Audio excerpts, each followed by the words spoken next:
माझ्या मायबाऊलींनो आणि बहिणींनो नमस्कार. गेल्या काही आठवड्यात तुम्ही मला जे भरभरून प्रेम आणि माया दिली त्याबद्दल मी अंतःकरणापासून ऋणी आहे.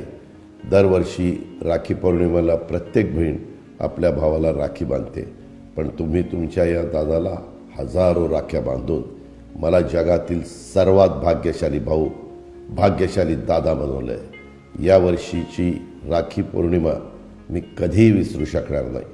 तुम्ही दिलेल्या प्रेमानं आणि माझ्यावर दाखवलेल्या विश्वासानं माझी जबाबदारी आता लाख पटीनं वाढली आहे. तुम्ही दाखवलेला विश्वास सार्थ ठरवण्यासाठी, तुम्हाला लाभ आणि त्यातून बळ देण्यासाठी तुमचा दादा तसोभर देखील कमी पडणार नाही, हा माझा वादा आहे आणि तो मी शेवटपर्यंत निभावणार. 3 महिन्यापूर्वी जेव्हा मी महायुतीच्या सरकारच्या वतीनं राज्याचा अर्थसंकल्प सादर केला तेव्हा मी शेतकरी, कष्टकरी, युवक युवती आणि विशेषतः माझ्या लाडक्या बहिणींच्यासाठी काही महत्त्वाच्या योजना जाहीर केल्या.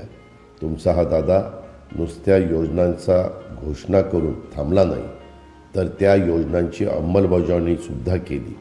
या सर्व योजनांच्यामध्ये सगळ्यात महत्त्वाची योजना म्हणजे लाडकी बहीण योजना.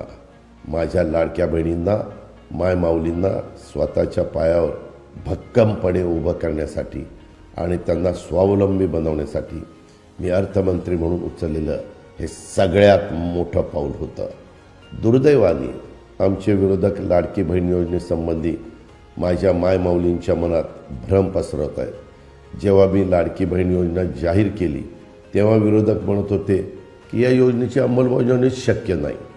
जेव्हा आम्ही या योजनेची अंमलबजावणी सुरू केली आणि माझ्या मायमाऊलींनी आनंदाने योजनेचे फॉर्म भरायला सुरुवात केली तेव्हा विरोधक म्हणू लागले की फॉर्म तर भरून घेतील पण खात्यात पैसेच येणार नाही. आणि जेव्हा माझ्या बहिणींच्या खात्यात आता 5 महिन्यांचे मिळून 7,500 रुपये जमा होऊ लागले तेव्हा भेदरलेले आणि घाबरलेले विरोधक म्हणू लागले की आता पैसे येत असले तरी निवडणुकीनंतर येणारच नाही.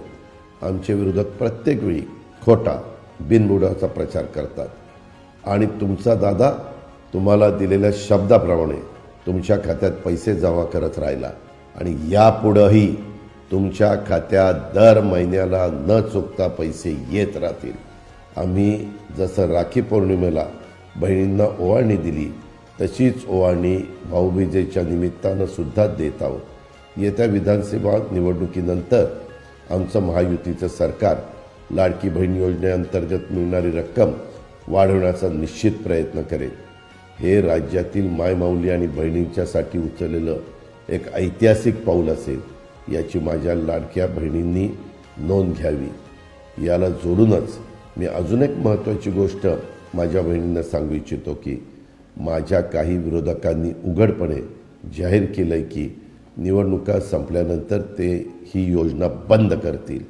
महाराष्ट्रातील करोडो बहिणींना संसाराचा गाडा हाकण्यासाठी, मुलांच्या शिक्षणात मदत करण्यासाठी, त्यांना त्यांच्या पायावर सक्षमपणे उभं राहण्यास मदत करणाऱ्या लाडक्या बहीण योजनेला विरोधक बंद करण्याचं स्वप्न बघत आहेत.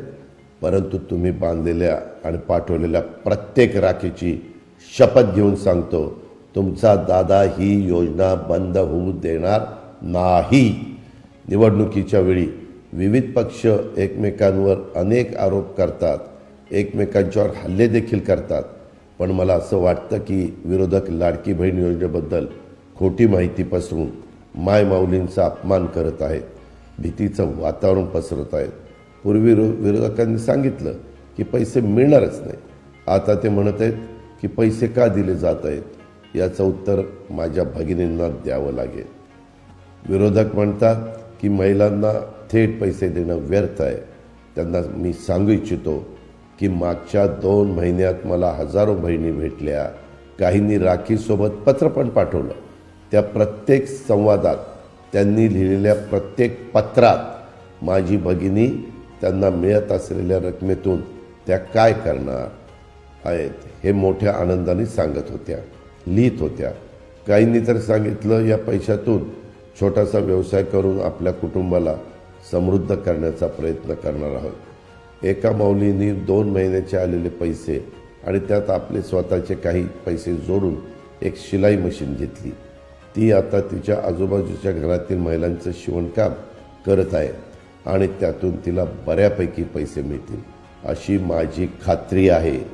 काही भगिनींनी सांगितलं की त्या या योजनेच्या पैशाचा वापर आपल्या मुलामुलींच्या शिक्षणावर, शैक्षणिक साहित्य विकत घेण्यावर करतायत. माझ्या एका भगिनीनं या पैशातून राखी पौर्णिमेच्या महिन्यात राखी बनवण्याचं साहित्य विकत घेऊन त्या राख्या बाजारात विकल्या आणि त्यातून चांगले पैसे जमवले आणि तेही हे सर्व काही मोठ्या आनंदाने मला सांगत होती. अशी हजारो उदाहरणं आम्हाला आज राज्यभर पाहायला मिळत आहेत. याचा आम्हाला सार्थ अभिमान आहे. महाराष्ट्रातील करोडो महिलांच्या स्वप्नांसाठी आणि त्यांच्या मुलामुलींच्यासाठी, भविष्यासाठी लाडकी बहीण योजना एक आधार बनत आहे. याचा मला अत्यंत आनंद होत आहे. म्हणून विरोधकांना माझी हात जोडून विनंती आहे की तुम्हाला मला जी शिवीगाळ करायची आहे ती निश्चित करत राहा, पण लाडकी बहीण योजनेच्या माध्यमातून करोडो कुटुंबाचे स्वप्न जोडले गेले आहे. कृपया या योजनेसंदर्भात खोटी माहिती पसरून त्या स्वप्नांची राख रांगोळी करू नका. आणि मला खात्री आहे महाराष्ट्रातील माझ्या बहिणी, मायमाऊली ही योजना बंद करण्याचं स्वप्न बघणाऱ्यांना येत्या निवडणुकीत धडाच शिकवतील. तुमच्या प्रेमासाठी आणि आशीर्वादासाठी पुन्हा एकदा धन्यवाद. नमस्कार.